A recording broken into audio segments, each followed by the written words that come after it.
on public television. Nancy Zeman, B. Smith, they used to come on television like right after Sesame Street. So I went over to her house, got her sewing machine out. I taught myself how to thread it. Where'd you get it from means that don't look like you made it. Okay, if I'm gonna turn this into a business, I need to know how to make everything. The minute that you come in there with a made garment, you and your husband come in there with matching garments. If you can't step,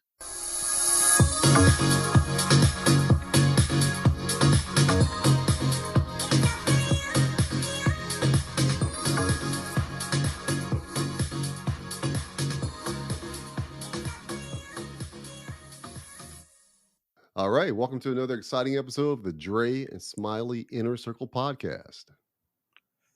I am so honored and proud to introduce Carol Crocker Ware. She's a phenomenal person. I just can't wait to read your bio and for this podcast to begin. Carol Crocker Ware has always been crafty and a DIY enthusiast, and she has been in love with sewing for over 25 years. And during her 12-year professional sewing journey, she started teaching classes to all ages. She published her work in various Better Home and Garden publications and home decor capacities. She's also has the honor of having her sewing and her arts and things she creates displayed in IKEA, Illinois. In 2006 and 2009, she worked exclusively on men's clothing for 4 years as an independent seamstress tailor. Her most prized tailoring project is where she created a custom tuxedo, shirt, and tie for her son. Carol, that's pretty impressive. Tell us about you. How did you get into sewing? Well, you said DIY, but did you just watch somebody do it? This is pre-internet. Did you see somebody in the family sewing, and then you just picked up the passion, or where does it all begin? okay, so here's how I got started. First of all, back in my teen years, on public television, Nancy Zeman, B. Smith, they used to come on television like right after Sesame Street or. And I used to watch those shows just because they were on. Nancy Zeman has since passed away. She had cancer. But she had a stroke in her early years, so her lip was a little twisted. So she had like an unusual but a captivating look because her face was a little paralyzed. But I used to watch her religiously, and I never. This was before sewing, literally years before. I was probably about 16, 15 when I used to watch her show. I used to think that her blazers that she would wear on her show were impeccably made. She made all of her clothes, of course. But I never thought about it. But then during high school, I was in the band. I was a band Mhm. geek. I wasn't allowed to take any sewing classes because it was an elective. So the girls that were in the sewing classes, whenever they would come out with their little dresses and pants, I'd be like, "What you make?" I was always really intrigued about what they were doing. But since I was a band geek, that sewing class thing it wasn't an option for me. And I've always liked clothes. I was always a slave to fashion. So anyway, um when my mom would go to Joanne Fabrics at the time, it was called Sofro Fabrics in Illinois. She would go get buttons because she was always wanting to mend our clothes, fix them or whatever. I used to like to go with her just to see the store, just to see the fabrics. Um, I don't know what it was about the store, but it really was something that I enjoyed. So when she was like, "I'm going to the fabric store to get buttons and some needles and thread," I want to go. I don't know why I wanted to go, but I would go in there. Never bought anything, but I would touch the yarn and look at all the pretty colors and the fabrics. It was just a pretty store to me. Okay, so fast forward, life happened. Guys, men, and boys happened. So that whole sewing thing was way far from my brain. So Terrence came along, my younger Mhm. brother. And when Terrence came along, he was the only one. We were all grown pretty much. So when he started school, he had a sewing class in school. So by him being the only one, he got everything. So my mom went out and bought him a sewing machine, and I was like, "You bought Terrence a sewing machine?" I was like, so what do you know about it?" "I don't know anything about it. You have to ask him." Well, Terrence never had time, so then it flew away, years by, whatever. Then one day I was like, you know what? I'm gonna get this sewing machine thing out. And I'm gonna try it myself. So I went over to her house, got her sewing machine out. I taught myself how to thread it. I could get it going. I put some fabric underneath it. I didn't know any of the rules. I just needed it to work. I spent probably like $35, and when you It's a lot of 20, money. that's a lot of Yeah, money to just a lot of waste. money now. So Yeah. yeah, I was defeated. I bought a pattern. I bought a bunch of stuff. I ended up the project that I had in mind. I ended up hand sewing. I didn't use the machine because I just couldn't get around it. So it's always been there. So fast forward to 2000, no, 1999, 2000. Casey was a baby, and I, I was in the .com industry. I've always been professionally in the telecom world. So I've been a computer person and my specialty is telecommunications. So when the .com industry hit, I found myself getting laid off, getting hired for projects, getting laid off again. So I never got fired where a lot of people in the .com industry lost their jobs. I would get hired on for projects, but then I'm like, wait a minute, these guys are working me to death and then they're laying me off. So they were bringing me off for my knowledge. So after that last layoff, I decided, okay, I'm going to do this as an independent. I had no idea about being an entrepreneur. I was just kind of forced into the the world. So I did my first independent project, and then I didn't hear anything from anybody. I got one big one, and then I got one as a independent contractor. So I'm just kind of sitting around. So Keith was like, my husband is Keith. He was like, okay, listen, are you gonna look for a job? What are you gonna do? Casey is still a baby. Are you gonna stay home, or are you gonna try and find a job? Because he got tired of because when you're in the IT world, when you're a low man on the totem pole, you travel a lot. So he was like, right. So he was like, listen, I'm tired of this whole baby thing. Why don't you just stay home until you figure out what's going on? I'll support the family or whatever. I said, okay, fine. So I'm like, okay, well, for the next few Wednesdays, I ain't gonna be doing nothing. So I went to Joanne Fabrics to get some buttons, and I saw a sign that said free class. Oh no, no, not free class. Class for the next. It was like 2 months, every Tuesday, and it was $60 or something like that. So I'm like, well, I'm not gonna be doing nothing. So I let me sign up for a sewing Mhm. class. So my mom, I agreed. My mom said she'll keep him during my sewing classes, and I went the first day. I was hooked like a straight up Wow. junkie. I'm never on time for anything, but for sewing class, I had my stuff by the door, and I was Why were you ready hooked? to go. And Yeah. why was I hooked? I don't know. I don't know if it was well, you know what it was? It was the thought of being able to make my own high end clothes. Mhm. That's probably the main thing. I'm like, man, I'm getting ready to tear this fashionista thing up. So I was like, all I have to do is pay attention, learn the rules, and I can make whatever I want. Now I can go into the fabric store with purpose, not just to smell the place and look around and enjoy the colors. There was actually some method to my madness. So while I was learning, Casey was a teeny tiny, so I'm like, I'll use him as my muse. So if it don't quite look right, we'll just take it off of him and put something else on him and before we go out. So as the class progressed, of course I was the star student because and when it was time to leave, I was like is it okay if I stay here for, another 30 minutes? I would stay an extra 30 minutes because I knew my mom had Casey, and the lady was like, sure. Everybody else was cleaning their stuff up. I was like, bye, y'all. So I would stay and read and, I would write down questions that I had for myself. Then now this is internet time, the beginning of internet time. I could find a few answers on the internet, but not a whole lot. So I'm like, okay, let me go get some books. So I would spend one day in the library doing research and finding out what I could.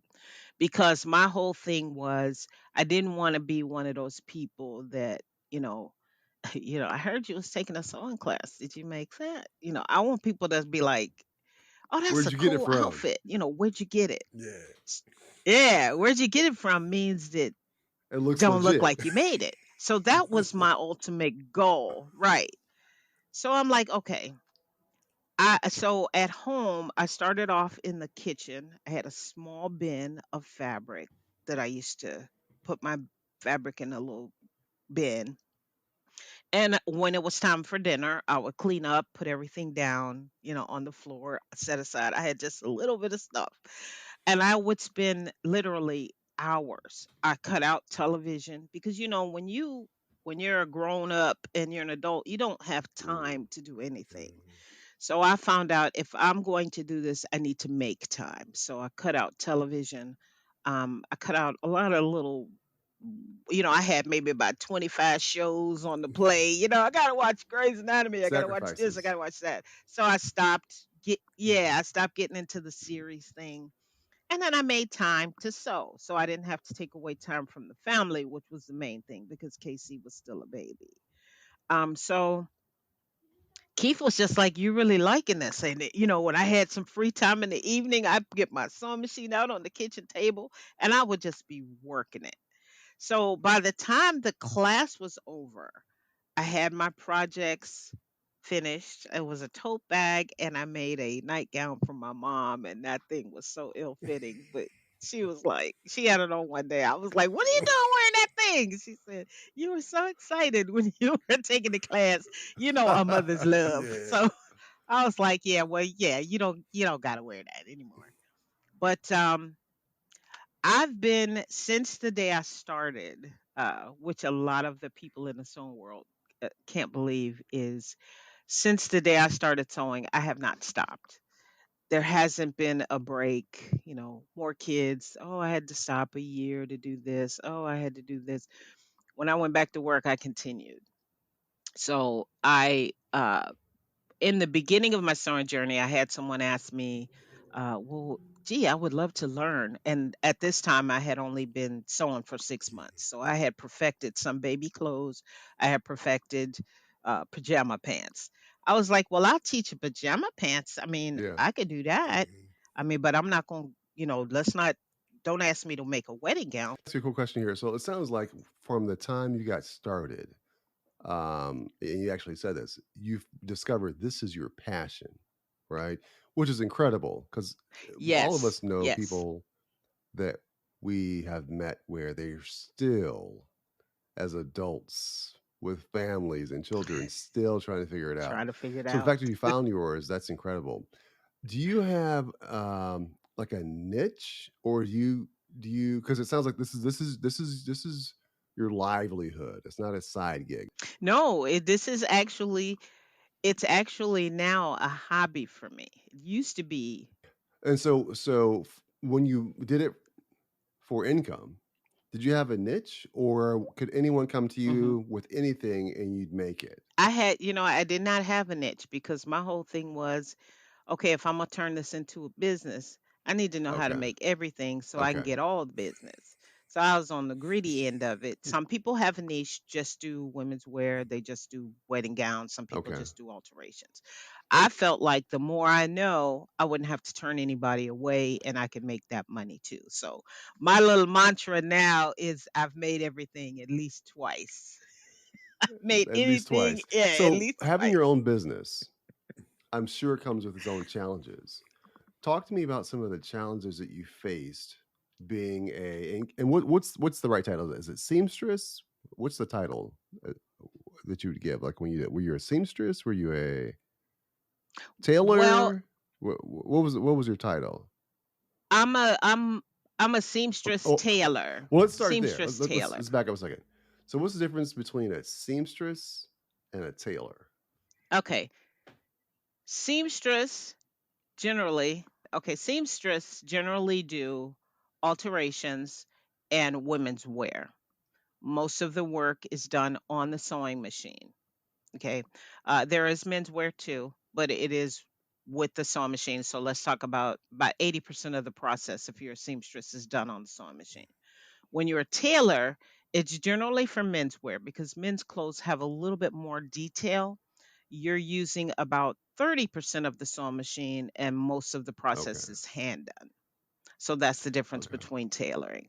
And then tailoring is done on the fabric. It's flat drafted according okay. to custom measurement. So it's for men and women now because women wear suits and everything, but that's the difference. So if you're a tailor, you don't do alterations. And then being a business owner, it always comes with challenges, Hmm. usually unexpected.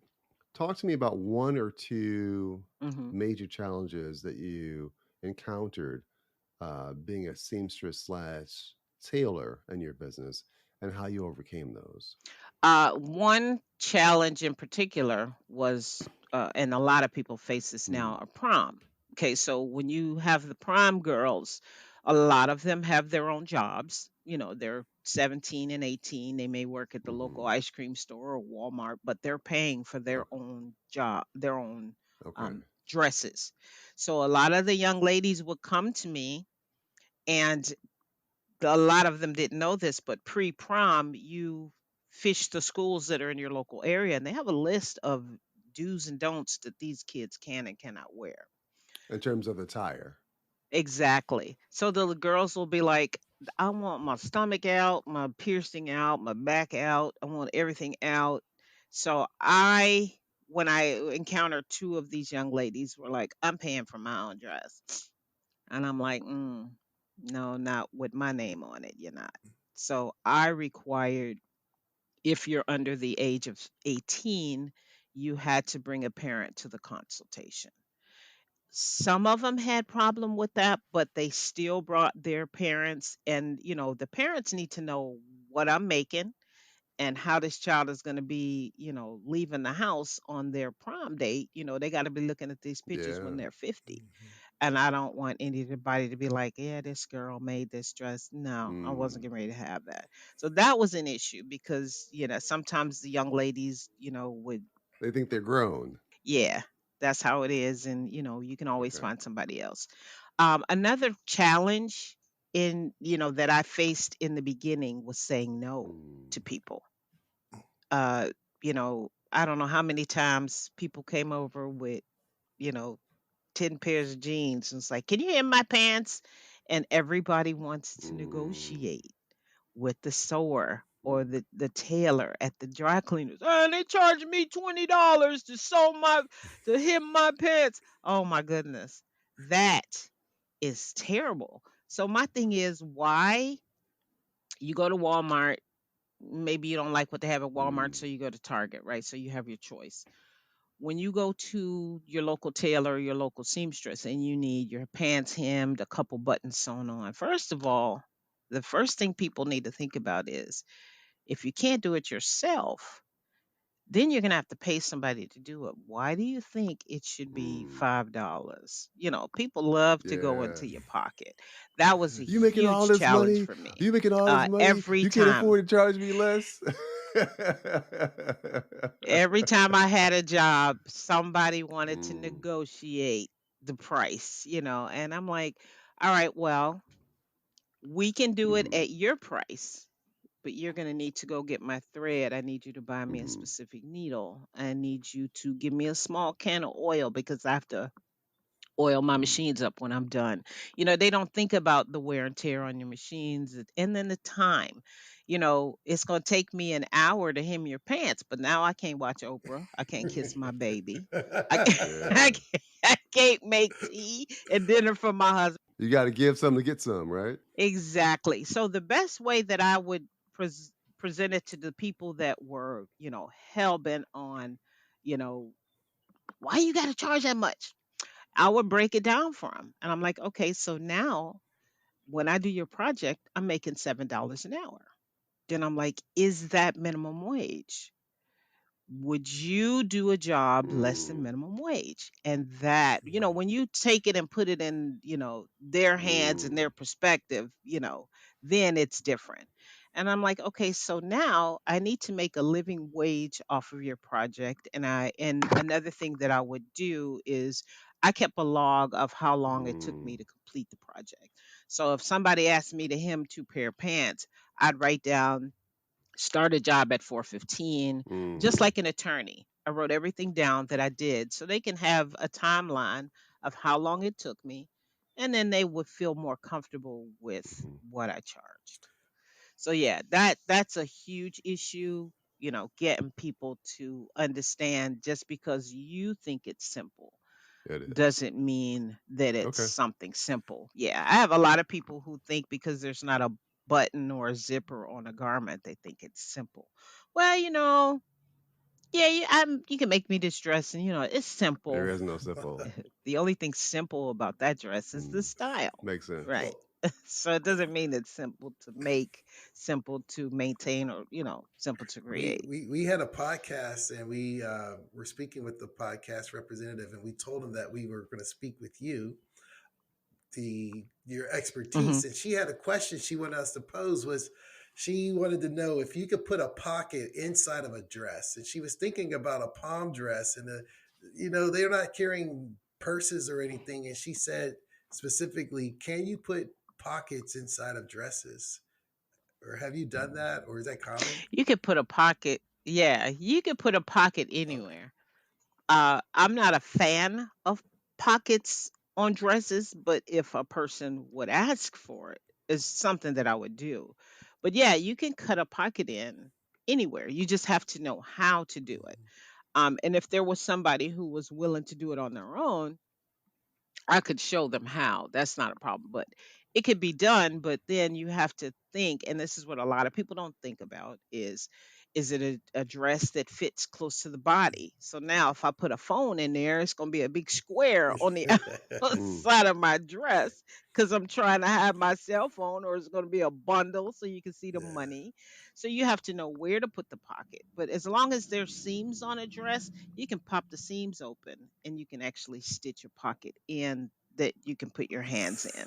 So most of the time, though, depending on the fabric, it doesn't support a cell phone, and most people want to put their cell phones in their pockets. No, another one. This is a different podcast, a different topic, a little bit. We had a guest on from Chicago, Hmm. and she was talking about stepping. And I said, "Well, my cousin, she steps with her husband, and she made her own outfits." And she's like, "She does." I was like, "Yes, she does." She's from the South Side of Chicago. So, can you talk a little bit about when you was making your outfits for you and your husband, and you was doing the stepping and that sort of South Chicago cultural thing that you were? I told her that you won a whole Oh bunch my of goodness. competitions. She's like, I might know her. So, So in the steppers community, uh a thing is if you're married, you wear outfits alike. Okay, so if the colors coordinate or if you had a maid, but the thing about that is if the minute that you come in there with a made garment, you and your husband come in there with matching garments, if you can't step, oh my, oh my G, you're the laughing stock and everybody's elbowing you, and then you get this yeah. reputation, oh, They they think always dress they alike. think Look they at got them, something going. Right, right, right. right. Right. Exactly. So the first time me and Keith did the matching thing, we were dating, but I hadn't started sewing yet. So after I started sewing, I was like, for a while, Keith was like, you ain't making nothing for me. Cause, the stuff was coming out a little rank. But then when I started getting really good at it, he was like, okay, let's give it right. a try. But I made our first outfit and we went out. And then after that, you know, I was making our outfits and we were going Yeah. out all the time. And it was like people were noticing, and Right. we could step, Hmm. Yeah. because we were married. We could step, and so when we were on the little showcase, everybody's like, Right. "Yeah, Right. y'all doing it. Right. Outfits matching, Yeah. y'all jamming." But wait a minute. One time we went in there with this outfit on. This guy came up to me that I knew, and he said, "Y'all wore that last week." Oh. I went, "Oh no!" So in the steppers community, repeating is a true sin. Yeah. With the black community in general, right? We take pride in Hmm. our appearance and how we And look, how we right? look, And right? so it's a double edged sword because you wanna look right whether you're going to class. I remember in college going to class, it was like Monday. This may sound crazy. Tell me if you guys do this too. Like Monday through Wednesday, I had to ease into it, and then Thursday, Friday, I hit them with the pow. Like whatever it was. That was like my thing. That's my routine. The double edged sword is like you just said. You got some outfit, you're like, oh, this is it, and you wear it once, everybody sears that into the memory. Yeah, watch it. People They are sear into the watching. memory. So now you're People like, are oh man, I can't wear this watching. for a minute because I just wore it like two days ago. But yeah, it's interesting. Tell me this. So I have some families that live in Chicago. I'd go visit them, and they took me to a Hmm. strippers club a couple times.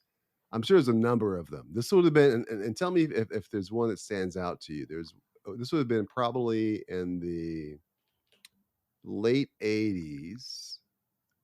Again, it was on the south Hmm. side. My aunt lived off Indiana, like oh shoot, I wish I knew the address. I could probably look it up. How many separate clubs were there in that separate clubs were there in that area around that time? Were there a number of them or one prominent one? So I'm trying to remember the name of it. If she lived in Indiana, was she close to the downtown area? Do you know? Downtown Chicago? Yeah. Well, probably like 20 minutes, probably maybe about 20 minutes. Oh, there was a couple of places in Okay, the 80s, okay, quite a few places. Uh, I didn't start stepping until maybe okay. like 93, because with the steppers clubs, you back in the day, you had to be 27 to get in. Ah. So there was one club I used to try and sneak in. He was like, "You ain't 27." I'm like, "Damn it, I'm trying to learn." so so I could only get in when this guy Okay, was at the okay, door. So then the first time I went in, I can't think of the name of the club, but it okay. was on Michigan Avenue. I was not afraid, but I mean, I like literally that day I got spun off the stage. I got my Oh, foot no. stepped on, my shoes were jacked Oh, up when the no. day was over. But I had Right. learned so much, and I was like, Right, okay, I'm right. coming back. But my friends, and I Yeah. was in my early 20s. My friends was like, we're not going there with all them old dudes. Yeah, what's up, what's up? The hats tilted to the side.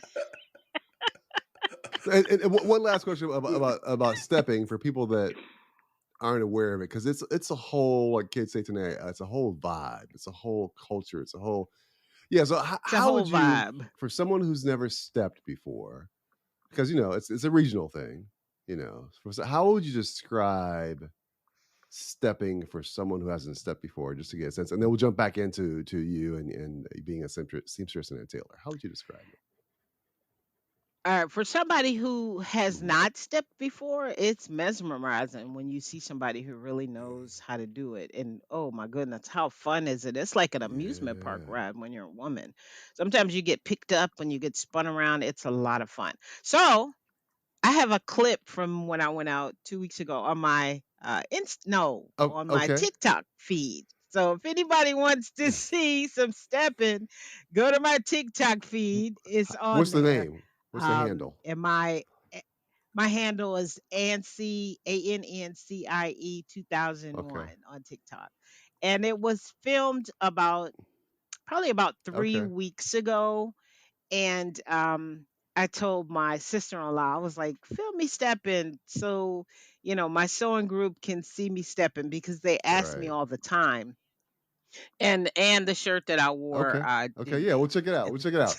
Okay. So So actually we'll probably link to it yeah. as well. So back to you being a seamstress and a tailor. So you mentioned that you made the transition from working for someone else and getting fed up with, working for someone else to doing your own thing. You built your business. You designed and created all different types of Hmm. clothing for any and everyone. And it sounds like you've slowed down a bit, in terms of doing it full time. Um, what was the point? What made you realize, I love this. It's still my passion, but I think I'm going to slow down a bit. What was the catalyst for that? Well, what happened was, I felt like, okay, it's time for me to go back Okay. to corporate America. So when I looked at corporate America, I was having problems uh, finding a work because I had been out of the IT game Mm, for so long. So when I decided to go, as I was like, well, I want to get back into IT because to me, that's okay. passion number two. I've always felt that way about computers and my love for the industry. Um, so instead of sewing, now I decided to be an Mm, independent contractor as an hmm. independent tech contractor. Then I started getting clients and I got like seven regulars. And after I got my seven regulars, then I was working every day as an independent. So that was a good thing. So then towards the end, when I made the transition, I was sewing exclusively for men at that time.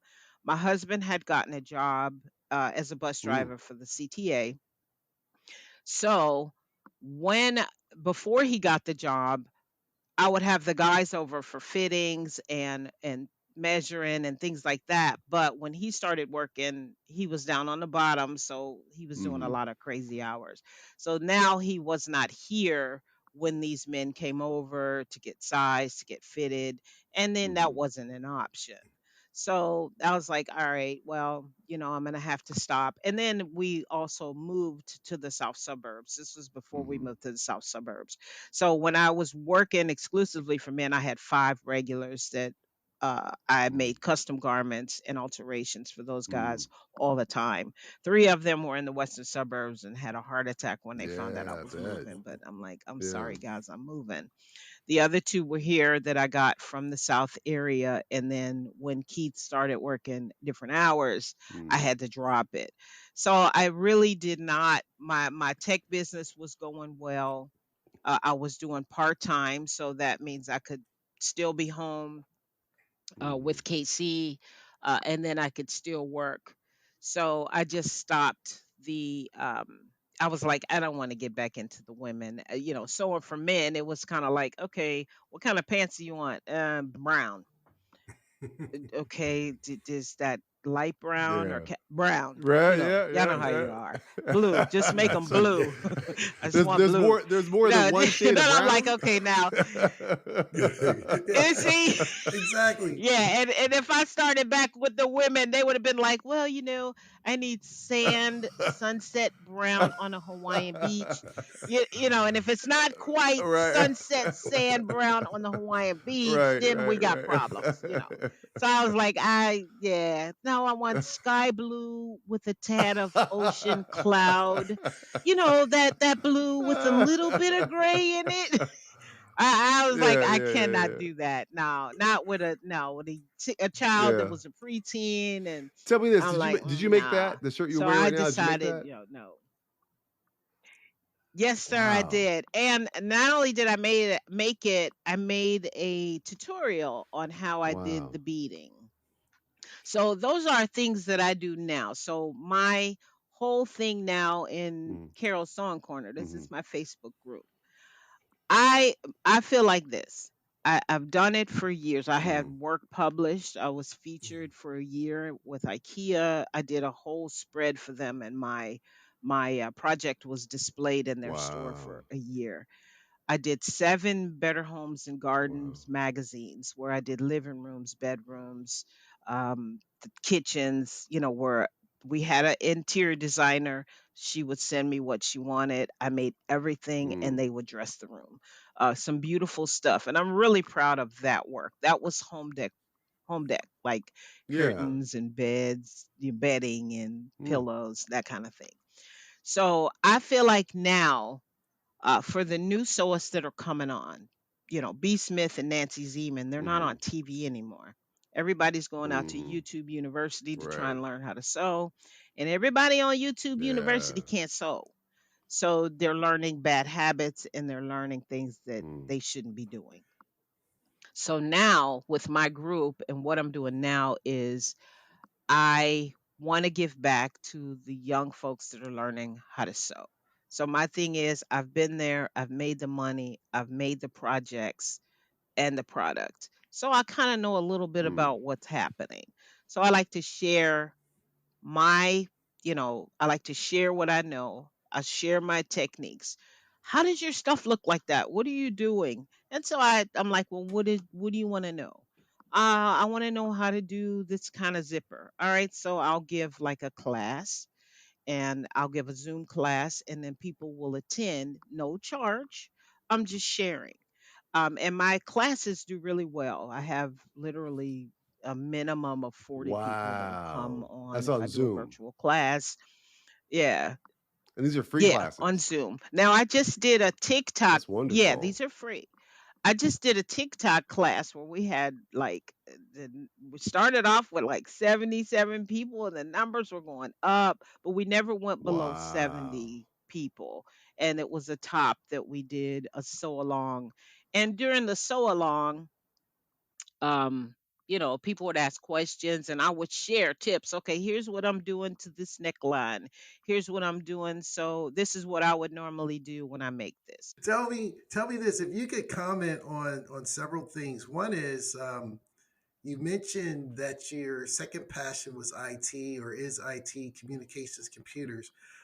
From when you started taking your first Joanne class to now with your IT skills and social media, you mentioned Facebook, Zoom, TikTok, Instagram. How do you find it's easier to do all of this stuff with your knowledge in IT and your sewing skills? And then the follow up to that is, why do you not charge if you have so many people? Is it, do you want to charge, or you just love giving back and you don't charge when you have so many people attending your free sessions? Well, first of all, being on the IT side makes it a whole lot Mhm. easier figuring out how to operate these apps and things on social media. So that's always been a positive for me. So it hasn't taken me a long time to figure out how to do this and how to do Mhm. that. As far as giving back, that's all I'm about. Charging, there's a caveat to charging. When you charge people, now they expect something from you. Well, Miss Carol, you said the class was going to start at 7. I'm paying good money for this class and it's 7:15. If I don't charge, I can cancel 10 minutes before if I want to. but I was My husband be like, Like, let's go get some okay. tacos. I'll be like, all right, let me put I'm canceling on Facebook.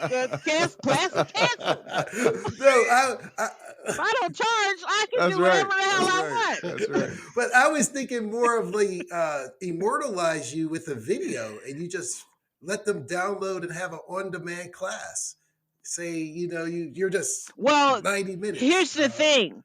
Well, only for the sewing corner. These people have to be in my group. They're allowed to download my classes. Now on Zoom and I mean for TikTok and Instagram, those are not recorded and they're not downloadable.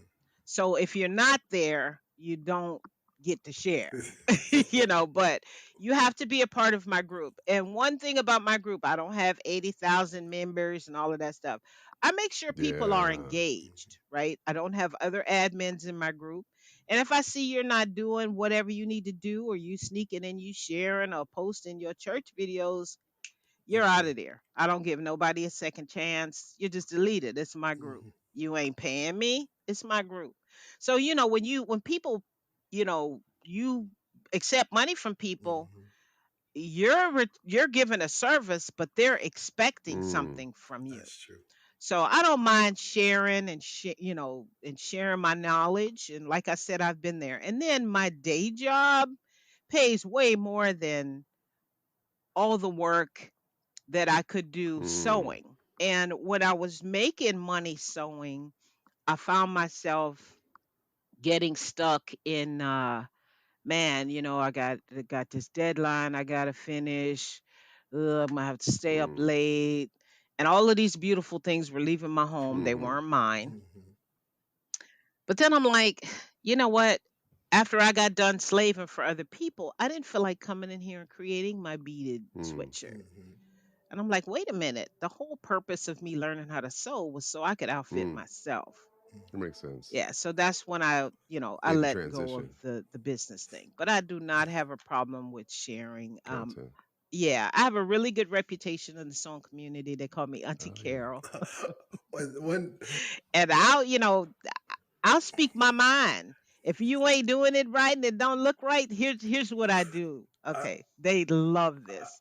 And I tell them, I said, listen, guys, Auntie Carol's out there on them internets, and I'm looking at them garments you all are half making, and you're telling them I showed you how to do it. No, before we move into the final four and gets that kicked off, but can you mentioned community, and I didn't tell Dre this, but a couple months ago, maybe 6 to 9 months ago, I was talking to Carol, and she's like, I'm getting ready to get on a podcast with these ladies from Australia or New Zealand. Oh wow. Where how are you global in nature, and with how far is your community, and within that community, do you find it's mostly women, women of color, there's 50-50 men, women, Asians, or how would you say your community is? okay, so from my community that I have actually reached out and touched, I have the UK, India, Australia, New Zealand, and the Wow. Netherlands. No, Denmark. I have a person in Denmark that I talk to. So on Instagram stories, I have this thing where I start sewing at 10 p.m. So remember, it's IST time. It's daytime in these other countries. So they're Okay. watching me. So when I went on to the Australian podcast, I was like, wow, I had no idea so many people were watching me, but then everybody here is asleep. So the US people are asleep. So that's how I developed my Wow. following in other countries. Also, before there used to be another app that was associated with Twitter. I can't remember the name of it. But I used to do stuff on there. I would get on late night sewing and I would just be sewing and I would have an audience from other countries. This girl Annette from Denmark, she's in my group and she's active, and she reaches out to me if she has questions. So I actually have people in other countries that do follow, and they let me know where they are. Lots of Wow. African people as well. It's incredible. Um, so it's just kind of Yeah. staying up late, and this is what I do. It's my time to sew. My son is either asleep or not here. My husband is asleep. The fact you're able to be up until 10:30 at night is that alone is amazing. No, we Three. talking Really? 3 a.m. Usually I'll shut it down usually at about Wow. 2 a.m. And then my first meeting in the morning is at 8 in Wow. the morning. Hats off So, to you. but I mean, it's quiet time, and I'm just addicted to this night thing. And you know what I found out? A lot of the community was like, for a while, I stopped posting, and it wasn't nothing wrong. I was just making stuff and just not posting it. They were like, we love to get up in the morning when it's time to get dressed for work. And you have all these stories, and I listen to them while I'm Wow. getting dressed. I had no idea. And I found that out at one of the events. But across the country, they give sewing retreats. There's these things called Mm. frock tales. Like I went to New York frock tales. I was invited. So it's a evening party where you get dressed up in your Okay. frock that you make, and you meet everybody from the social media, people that Right. have been following you or people that you follow, whoever lives in the New York area, and you show off your outfit. They have a You've been runway there? show, so everybody gets to walk up and show their outfits. Yes, I've been invited to Wow. several. but I've only been to New York Frocktails. So now I've been invited to Miami's Frocktails, Atlanta Frocktails, and um, there's a sewing retreat in Atlanta. I'll be attending, but everybody's like, please Right, come to right, right. Miami. Please come to Miami, Miss Carol. We want to meet you. So I don't know. It's getting a little expensive. You've been doing this for quite some time, it sounds like. You have a huge following, based on Hmm. what you just shared.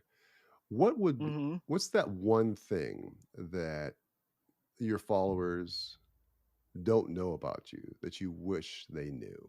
Hmm.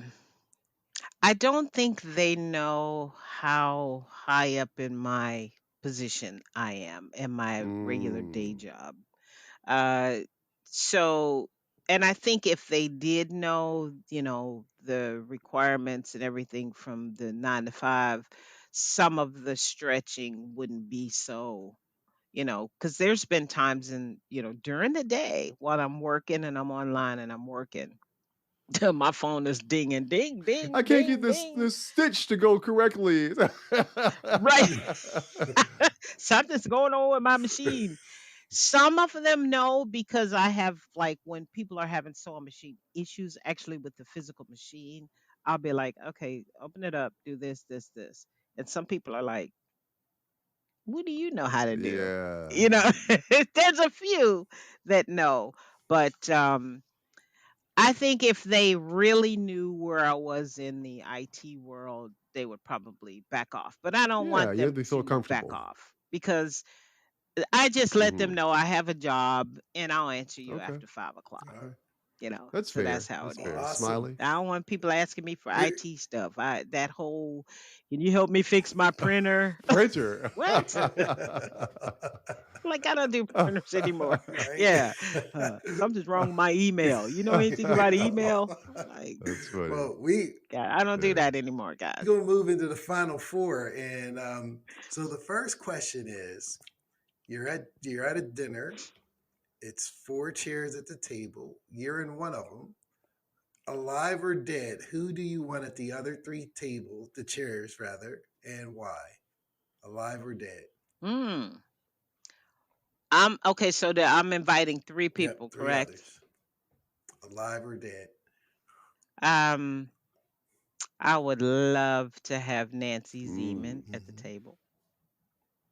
I would love to have, and not sewing related, my father and my son at the table because they've never Love it. met. Mm-hmm. Love it. Oh, So, beautiful. what's been your greatest success? My greatest success, probably my two. I have two great goals that I've actually met. Uh, Goal number one was my IT career. When I got back into being an independent, my goal was to get back into the industry and to be able to name my price and do what I loved and do what I do. And I got my independent career was so successful that when I stepped back into corporate America, I literally was able to say, okay, here's what I want, here's what I need. Mm. Can you all help me? And that has happened. Um, and in my sewing career, when Casey was in grade school, I wanted to make his prom outfit and I wanted it to be a tuxedo. And yeah, it was absolutely beautiful. So to that, I say this: the bride, when he gets married, she better bring it because I ain't playing. You started making his tux already. I had my friends laughing. I said, look here. The minute he proposes, I'm flying to Italy and I'm handpicking my fabric. I love it. she, I love She it. better bring it. Well, it's supposed to be the bride's day. Nah. That's right. I got one boy. And when he go walking up there on that Think standing about it. next to the That must be preacher, Carol's son.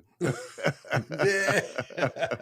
right? When the bride gonna have to be halfway before they be like, oh yeah, there she is. Yeah. She gonna they, be they, halfway up the they gonna be aisle. looking at her like, where'd she get that dress from? Well, yeah, she must have bought that dress. And they was like, "Well, aren't you gonna make her dress?" Nope, No. nope. She better take that to the store. I no, but Yeah, she that's better all bring right. it. Awesome. That's all She right. better Well, bring it. here's Smiley. one. What would you say? What would you say is your superpower? Superman flies, the Flash goes really fast, and the Hulk has his strength. What is uniquely Carol? What is your superpower? You know what? I have to say, at the risk of sounding vain, I think it's my personality because when I reached 1,000 followers on um, TikTok, that's when you can go live.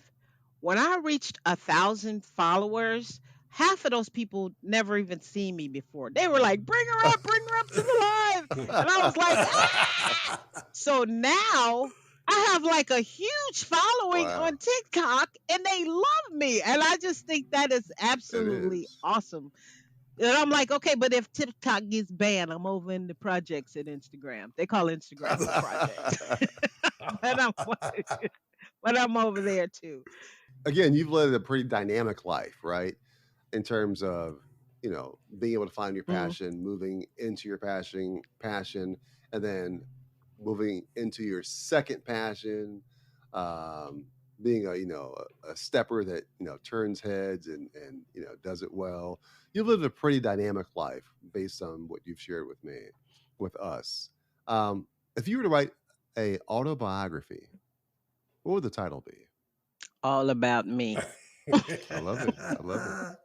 That's good. Smiley. Carol, this has been most exciting. I'm so happy you took the time to speak on our podcast and to Yeah. share your stories, your experiences, your passions.